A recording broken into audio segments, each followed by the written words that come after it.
Brain Talks Podcast, a convidada de hoje traz um tema muito interessante. Tamires, obrigado pelo nosso papo, pela tua presença. Eu que agradeço, Flávio, um prazer enorme. Ela trabalha numa área que é de interesse de todo mundo, porque envolve a nossa tomada de decisão.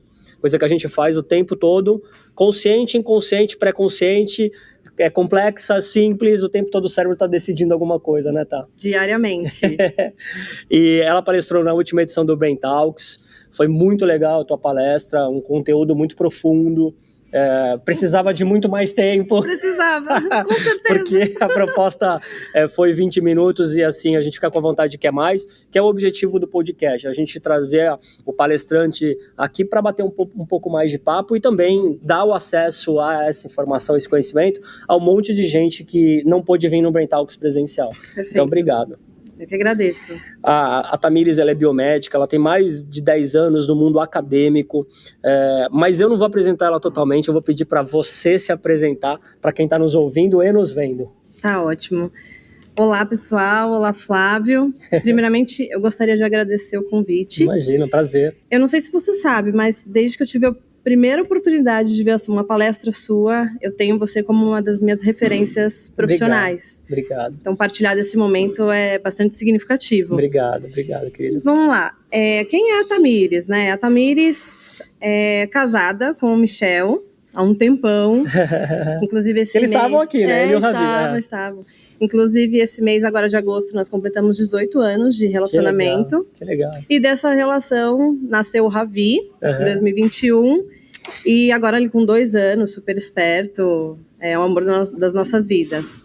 Mas a Tamires é uma pessoa que ama comer, ama viajar e não vive sem música. Eu não vivo sem música. Eu preciso escutar música todos os dias. Aliás, a música, né, do ponto de vista de oscilação de humor, ela atinge rapidamente. Você tá no humor, ele consegue inverter. Troca. Inclusive tem um podcast seu, né, com relação à música. Isso. Eu escutei, muito bom. Mas eu também sou uma lifelong learning. Eu me considero, Flávio, e eu vou explicar um pouquinho por quê. Eu sou biomédica e eu entrei na área da biomedicina para fazer pesquisa científica, para trabalhar com pesquisa científica. E ao final da faculdade eu decidi que eu queria trabalhar com doença de Alzheimer, por uma motivação familiar da minha bisavó e a minha avó. Depois eu entrei no mestrado em 2013, trabalhando com pesquisa em relação à doença de Alzheimer. E fui ganhando anos de experiência na parte da academia e tudo mais.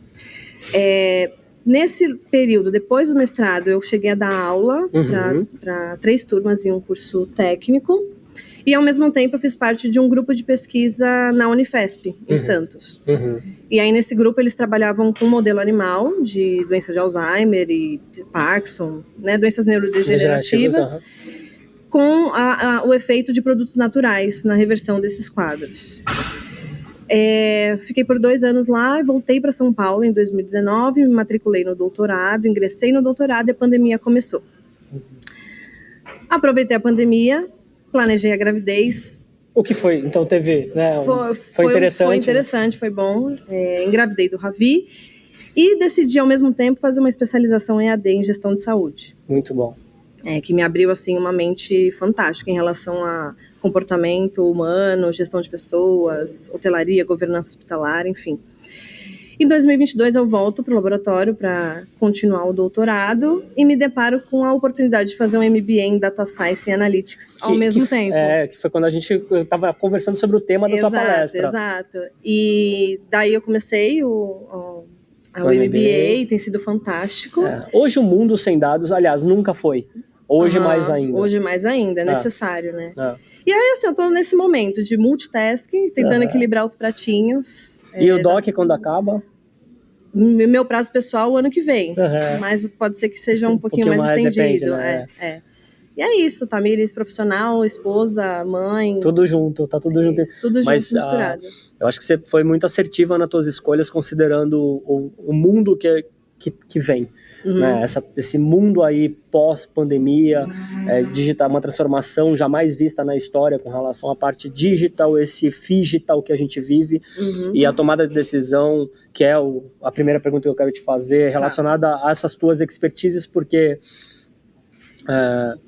Hoje, Data Science é um tema, não é só, né? envolve todo mundo, setor da saúde, qualquer setor. Qualquer setor. Então, qual que é a relação hoje do Data Science, Analytics, com as nossas tomadas de decisões? Porque a gente sabe também que envolve outros contextos aí de ordem de humor, emocional. Então, me dá como que tu correlaciona isso? Foi o tema, inclusive, da tua palestra. Tá certo, Flávio. Eu vou começar explicando um pouquinho o que é Data Science, tá? Boa. Então, Data Science, essa área surgiu em meados de 1960, tá?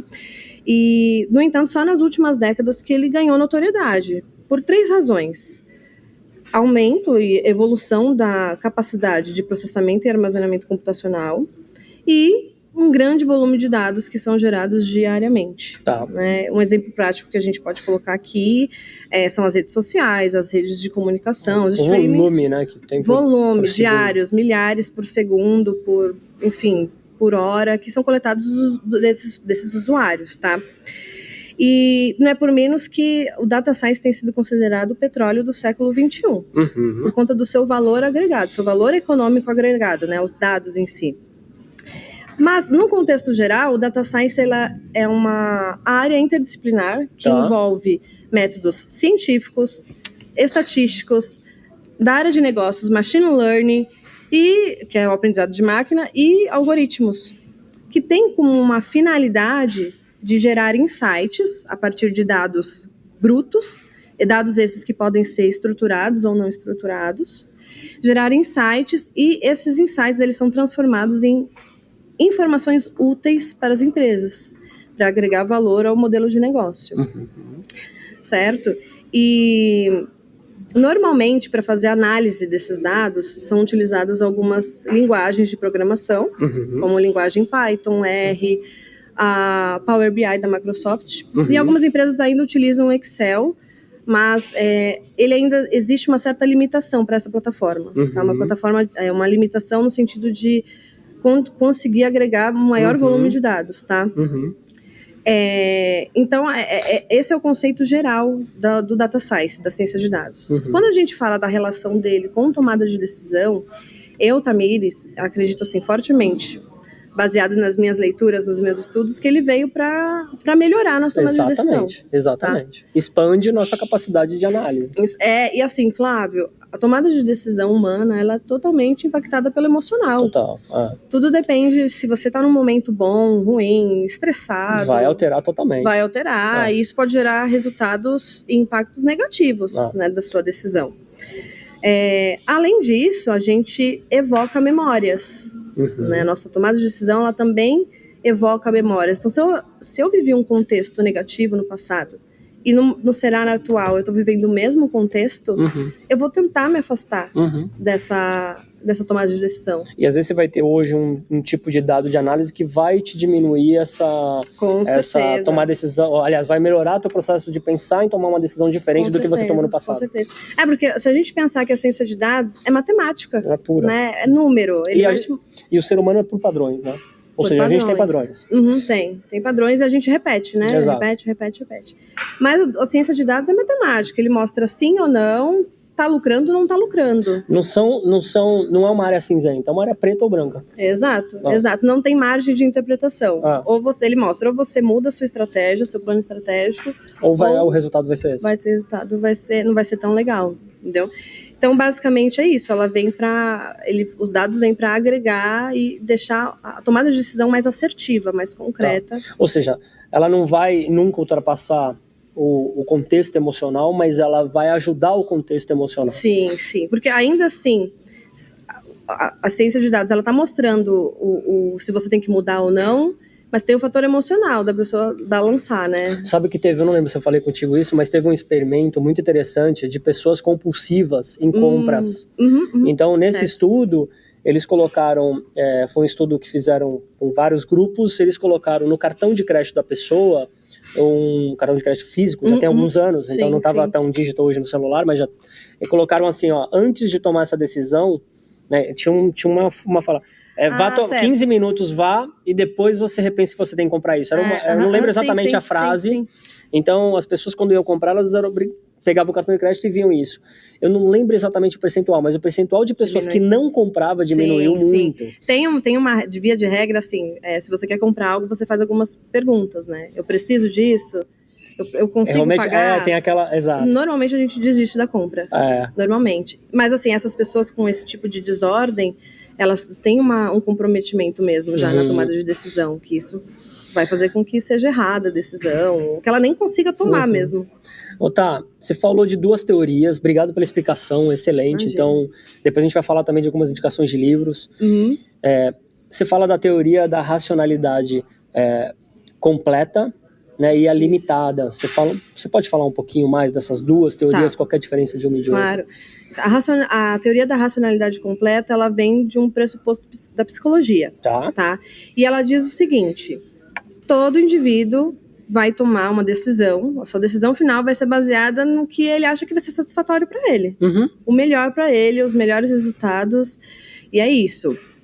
Tanto que tem um exemplo muito real, que é da teoria dos jogos. Não sei se você já ouviu falar. Já. A teoria dos jogos, ela mostra o quê? Existem um casal, por exemplo, decide fazer uma viagem e eles têm que decidir o destino. Daí, eles combinam, né? O jogador A, ele dá 3 opções de lugar que ele gostaria de conhecer, e o jogador B, mais outras 3 opções. Aí o jogador A, ele fala assim, eu quero ir para montanha, praia e cruzeiro. E o jogador B, ele fala, eu quero ir para cruzeiro, praia e montanha, né? Nessa ordem, né? Não sei se eu me perdi. Não. Mas, assim, existe uma moral nessa história. Ou eles ambos se decidem por ir para a praia, mas, normalmente, o indivíduo vai fazer o quê? Ele vai tentar defender a primeira opção dele. Sim. Né? E aí vai ter um embate nisso, porque é a decisão satisfatória para ele. Tá? Já a teoria da racionalidade limitada, que eu acho que vai muito de encontro com o que é real e mais palpável do ser humano, ela fala que a cognição humana é limitada. É impossível a gente fazer escolhas perfeitas. Exatamente. É impossível. O ser humano ainda, né? Eu falo ainda porque a gente não sabe do futuro. Né? O ser humano ainda não consegue prever o futuro. Então, assim, as escolhas dele não são perfeitas. E um exemplo muito claro disso é que, por exemplo, você combina com amigos que vocês vão numa pizzaria à noite. E eles falam, tá bom, Flávio, mas você que vai decidir qual pizzaria e tudo mais. Daí, instintivamente, você vai estabelecer critérios. Não, tá bom, tem estacionamento, o preço da pizza, etc. A localização. Só que o que acontece? Se você continuar criando critérios, alternativas, isso vai gerar uma sobrecarga cerebral em você, que a sua capacidade de tomar decisão vai declinar. Perfeito. Porque são muitas alternativas. Ou seja, o excesso pode ser um grande transtorno. Com certeza. Que também são daquelas pessoas, e eu conheço algumas, você deve conhecer, que tem muita dificuldade de tomar decisão. Muita gente. Existem, mais à frente eu vou falar, que existem alguns critérios para você tentar melhorar a sua tomada de decisão. E a gente precisa colocar isso em prática. Porque em muitas situações da vida a gente precisa decidir. Exato. Pra onde, o tempo todo. Né? O tempo todo. Acordou, já decidiu, né? Que também tem a ver um pouco com, quando a gente vai analisar o estudo, eu trabalhei com medicação para toque, né? Então você conhece bem que é complicado, porque a pessoa não consegue tomar decisão baseada no limitador químico ali. Tá, falando nisso, você mostrou lá na tua palestra um quadro muito legal que vai ajudar as pessoas a tomarem melhores decisões, que vai de uma análise desde um possível problema e transita até chegar numa possível solução. Perfeito. Então são alguns caminhos, algumas etapas. Você pode falar um pouquinho mais sobre isso? Acho que isso é muito interessante. Sim, pensar nisso, né? Não, com certeza. A gente tem que considerar que, assim, o que eu quero ressaltar aqui? A tomada de decisão, ela permeia muitas camadas de complexidade. E ao passo que a gente, às vezes, precisa tomar uma decisão muito rápida, a gente também tem o fator de tomar uma decisão que consegue ser mais, avaliar melhor os resultados de forma sistematizada e tudo mais.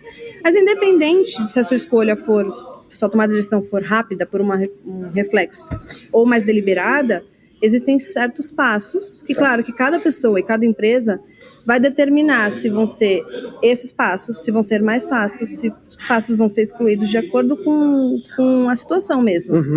Mas o primeiro passo é identificar o problema. Tá. Você identifica o problema. Uma empresa, ela observa que diminuiu a venda de um determinado medicamento dela. Identificou o problema. Tá. A segunda etapa é você levantar os dados e gerar alternativas. Gerar alternativas no sentido de que o porquê que diminuiu as vendas. Existe um impacto de outras empresas, outras marcas que estão outros entrantes, pode ser a cadeia de suprimentos, muito impactado, por exemplo, na pandemia. O meu produto está fora do mercado, o preço, né, dele está fora do mercado, enfim. Partindo disso, você vai para a terceira etapa, que é avaliar, de fato, as alternativas para para chegar na sua decisão final. E existem maneiras que você pode fazer isso. Por exemplo, utilizar a análise SWOT, né, que é ou FOFA em português, que você vai analisar as fraquezas, as forças, oportunidades e ameaças ali do teu produto. Uma é do mercado, outra é interna. Exato, isso. Ou fazer uma matriz de decisão, né? Uma matriz de decisão. Se eu tomar isso, o que pode acontecer, variáveis, né? Isso é aquele fluxo pontua, exatamente. Isso eu gosto muito de usar o contexto visual nessa hora. Eu sou viciado em Canvas, né? Eu sou viciado. Sim. Então, assim, eu acho que, aliás, tudo meu é Canvas. E para quem não sabe o que é Canvas, está ouvindo ou vendo, Canvas é uma tela em inglês e a gente coloca isso no campo. Eu sempre falo, né? Até a questão de filmes. Quando você tem filmes, né, e é muito hábito isso, você vê filmes de investigação, você sempre vai ver o quê? Você vai ver aquelas fotos, aquelas teias. Você vai procurar onde... O córtex visual em ação, ele ajuda muito, eu acho, né? Você visualizar. Muito, Você coloca ali num panorama e você consegue enxergar, né? De fato, né? Isso é muito bom. E daí, feito isso, você vai para escolher a escolha da sua alternativa, que pode ser uma alternativa ou algumas alternativas, uma combinação delas, para chegar na sua decisão final. Daí, chegou na decisão final, você vai e caminha para a quinta etapa, que é a implementação, a ação, a execução de fato. A execução de fato, né? E acho que é uma das... todas as etapas são importantes, mas a avaliação das alternativas, gerar alternativas e colocar em ação é bastante importante. E geralmente a execução é falha por uma questão de falta de metodologia e treinamento antes da execução correta para aquilo que exige. Exato. Muitas pessoas, a gente não tem uma cultura no Brasil especial de treinar. Não tem. E de treinar de forma correta ainda é outro... né? Ainda é outro problema, né? A ser corrigido. Eu estava com o Falcone uma vez, eu tive aula com ele, e ele fala do PDCA, Plan, Do, Check, Action. Que é uma matriz também legal que vai desde o planejamento até a execução e a resposta de consequência, mas é muito interessante isso porque no PDCA o maior erro que dá é na execução, é em tudo, mas na execução especial. É porque a gente imagina que vai dar certo, né, e aí na hora da ação mesmo você tá vendo na prática, né. E aí isso para ajudar a empresa, a equipe gestora gera um plano estratégico de implementação que vai facilitar. Daí você chega como se fosse assim, na última etapa mesmo, que é avaliar o resultado, né? Se teve um impacto positivo ou negativo, a partir das métricas e dos resultados observados. Feito isso, existem dois caminhos. Sua decisão, seu problema foi resolvido, ok, check para a equipe gestora, para a empresa. Não foi resolvido? Volta para a primeira etapa. Rever tudo. Cíclico, né? E vai adaptando até uma melhor acurácia. Se a gente pudesse fazer excelente, obrigado, muito claro. Imagina. Se a gente pudesse fazer um caminho assim no cérebro da tomada de decisão, como que seria o caminho cerebral da tomada de decisão? Realmente, assim... Eu sei que pode ser muito complexo, mas a gente tem que... Mas existe um caminho. Existe uma área cerebral que é responsável por isso, né? Como eu falo, viver é decidir, né? Uma outra dúvida minha, antes de a gente entrar nessa resposta. O fato de você trabalhar com pesquisa clínica, isso eu gosto muito, tá? Eu acho que todo mundo tinha que conhecer um pouquinho pesquisa clínica, porque te ajuda a interpretação, melhora um monte de coisa. Sim. Te ajudou ao longo da tua trajetória a tomar melhores decisões para sua vida, de forma geral? Sim. Você tem uma capacidade mais crítica, né? A capacidade crítica reflexiva aumenta, né? Aumenta demais, assim. Legal. Com certeza ajudou. E aí, nesse caso, assim, a tomada de decisão ela já é primitiva e exclusiva do ser humano. Sim. Né? O que acontece na questão cerebral? As informações externas, elas chegam ao cérebro, perpassam por diversas regiões, como o hipocampo, que é responsável pela memória, aprendizado, na área da atenção, área da aprendizagem, né? A área dos gânglios da base, que é uma região responsável pelo sistema de recompensa e punição, diversos áreas cerebrais que vão processar essas informações e essas informações elas vão ser retornadas por córtex pré-frontal, que é basicamente, de forma simplista, aqui atrás da nossa testa, né? E aí o córtex pré-frontal, de fato, que vai tomar a decisão, pelo sim ou pelo não, de acordo com as suas experiências pregressas, né, e tudo mais. Mas é nesse sentido, assim. E existe 2 sistemas que são ativados, né? 2 sistemas cerebrais que são ativados. O sistema 1, que é o sistema intuitivo, que ele é rápido, você já toma uma decisão quase que de imediato. E o sistema 2, que é o sistema deliberado, né? Que é mais devagar, mais sistematizado. E que pode-se dizer que confere melhores tomadas de decisão, porque você pensou mais, né? Enfim, tem mais qualidade ali o poder de tomada de decisão. Tá, você acha que a gente está com um grande problema com relação à atenção das pessoas, né? A gente está com o sistema atencional super não preservado pelo número de estímulo que a gente recebe o tempo todo. Manter a atenção é um grande desafio. E a atenção é precursora de tudo, né? Sim. Do foco, da aprendizagem, da memória. De tudo você precisa do sistema atencional preservado. Você atrela. E ao mesmo tempo a gente está com uma qualidade maior de dados, né? Sim, então a gente está com mais dados com mais qualidade. Mas ao mesmo tempo, então é meio antagônico, porque você tem mais qualidade da informação, as empresas, a gente, para saber de alguém, você dá uma googada, ou você vai no chat GPT, você vai ter respostas, né, muito precisas, muito fortes, né? Mas ao mesmo tempo você está com a atenção preservada.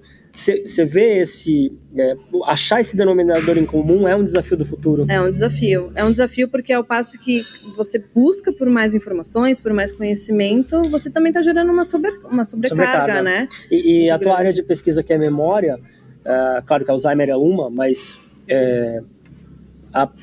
o que eu quero dizer é livrar de estímulos externos no momento que você está focado em alguma coisa é uma boa decisão. Com certeza. Porque você vai realmente direcionar a sua atenção para resolver aquele problema. E pensar, eu sempre falo de pensar em cenários hipotéticos da consequência. Um exemplo disso que eu falo para muita gente, eu falo assim, as pessoas... na verdade algumas, né, depende muito da cultura, tudo, mas a gente pouco projeta o futuro considerando o nosso olhar mais sistêmico. Então, um exemplo disso sempre eu uso esse exemplo porque para mim é muito claro. Músculo, na medida que passa 10 anos, ele é ouro para nossa saúde, inclusive cerebral. Músculo, não tô falando ficar forte, mas... E as pessoas não pensam nessas consequências e aí não tomam decisões hoje para modificar algo que vai acontecer. Exato. Na verdade, as pessoas falam, quando chegar lá na frente eu decido. E na verdade você tem que resolver isso quando tu tá com 30, 20, 40, começa a ter declínio. Com certeza. Uma das questões muito fortemente atreladas à doença de Alzheimer é a prevenção de fatores de risco. Então, a implementação de exercícios físicos, uma dieta saudável, bastante antecipada, vai ajudar no envelhecimento melhor, mais saudável. Tá, pra gente caminhar pro final aí desse nosso papo. É rápido, né? Faça rápido, né? Se você pudesse fazer uma mensagem final, também dar algumas dicas de leitura para quem tá ouvindo, para quem tá vendo a gente. Eu já quero aproveitar e parabenizar todo o teu trabalho. Eu admiro muito pessoas que se dedicam a fazer isso que fazem. Poucas, precisamos de mais Tamires no mundo, né? Porque é uma área que a gente tem que tirar o chapéu para quem faz isso, dedica a vida para estudar uma coisa, e eu sei que não é fácil. Então você tem total a minha admiração também por isso, e minha ajuda eterna para ajudar você a fazer melhores pessoas do ponto de vista da memória, porque a gente também é a nossa memória, né? Sim, exato. Na verdade, a gente é a nossa memória. O ser humano é a memória, né? Se você perde, você perde a sua identidade. A gente fala muito isso. Muito obrigado pelo nosso papo, mas eu quero que você dê uma mensagem final e algumas dicas de leitura. Eu sei que a gente tem alguns livros que a gente gosta bastante que são em comum. Tá, perfeito. Eu separei uma frase aqui do autor Isaac Asimov, que ele fala que nenhuma decisão sensata pode ser tomada sem levar em consideração o mundo, assim, não apenas como ele é, mas projetando de como ele vai ser. Então a gente precisa pensar nisso em todos os cenários da vida. Sim, né? Projetar o futuro, eu sempre falo que é a melhor forma de alterar o seu presente. Exatamente. E existem alguns passos que, se você as pessoas jogarem na internet, o telespectador jogar na internet, assim, você encontra claramente, assim, como melhorar o seu poder de tomada de decisão, né? Então, primeiro, entenda o contexto inserido, né? Entenda o contexto, pergunte qual que é o problema e tudo mais. Faça um plano estratégico, desenhado, enfim. Identifique quem e o porquê. Considere os prós e os contras, isso é importantíssimo. Pegue uma segunda opinião. Pegar uma segunda opinião, às vezes, facilita bastante. E estabeleça prazos. Boa. Limite suas escolhas. Como eu falei, várias escolhas não vai te... Né, às vezes não vai conseguir decidir. Avalie os resultados e, por último, aprenda com as experiências. Muito bom. É isso. Tem um livro que é Pensamento Rápido e Pensamento Devagar, que é muito bom, assim, eu acho que ele consegue te orientar de como melhorar a sua tomada de decisão, de como funciona o processo de tomada de decisão, né, cerebral, de como a gente controlar nossas emoções, que influencia bastante. Mas tem um outro que eu até falei no Brain Talks, e agora eu não tô lembrando. Algoritmo de Destruição de Massa. Isso, esse livro é esse. O nome é terrível, mas assim. Não, mas ele assim, ele é ótimo. Ele né? é ótimo. Ele é ótimo. Ele mostra uma visão de como a ciência de dados, os algoritmos, ele vai caminhando, né, para a humanidade. É muito bom. É isso, eu gostaria de agradecer novamente, Flávio, o convite. Imagina. Eu espero que as pessoas gostem do conteúdo. Sem dúvida, sem dúvida. E se a pessoa que está te ouvindo, os ouvintes, todo mundo, quiser te achar, quiser te chamar para dar uma palestra, se quiser te contratar, quiser fazer qualquer coisa, como que te acha? Abertas as opções. Existe o meu LinkedIn, que é Tamires Alves Sarno, então encontra facilmente lá, tá. E tem um Instagram, que eu criei um Instagram profissional, que é Tamires_biomédica. Legal. Tá um pouquinho parado, mas é possível. Por causa do doutorado. Calma, você vai retomar, é muita exato, coisa, eu te entendo. É multitask, eu já falei, né? É muita coisa. Tem o meu Instagram pessoal, que é Tamires_Sarno, Legal. e enfim. E qualquer coisa tem uma maneira. Tem você, fala tem assim, você, exato. Tá, muito obrigado, viu? Foi ótimo. Nossa, eu que agradeço. Valeu. Foi um prazer. Prazer Obrigada. é meu. Valeu. Tchau, Tchau, gente. Valeu.